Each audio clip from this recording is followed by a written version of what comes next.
Leo nuru imemulika. Hebu geuka, acha kuchakaa na dhambi. Dhambi sikutakaze, dhambi sikufanye uwe mtumwa. Kwa nini uwe mtumwa wa dhambi? Na angali yupo ambaye anaweza kukomboa kwenye huo utumwa. Acha uchawi, acha ulevi, acha wizi, acha kila kitu kinachoitwa uchafu, maana Yesu apendezwi na kitu hicho. Yesu anapendezwa na usafi.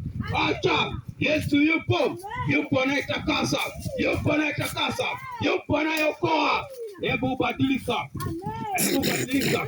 Tumekuletea injili, injili yenye ukombozi, injili iletao neema kwenye maisha yako, injili ambayo itakufanya uishi maisha matakatifu, uishi maisha atakao kupeleka mbinguni. Hebu badilika, achana na mambo ya nasa, achana na ibada za sanamu, achana kutumikia miungu, achana na ibada za mizimu, acha kutegemea wachawi.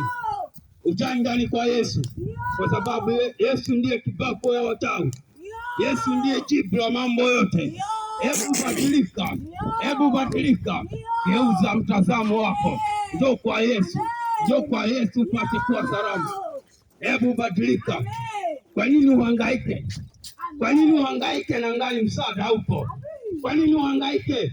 Yesu anakuita, anataka utuwe mizigo ulionao.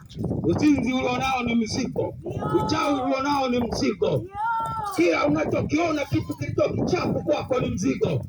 Yeye anataka ukitue ili kusudi akutakase.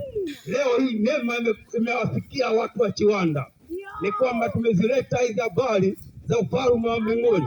Ni kwamba Yesu anachokitaka, badilisha mtazamo wako, mtazamo wa kufanya maovu. Hebu badilisha uwe na mtazamo wa kufanya mema.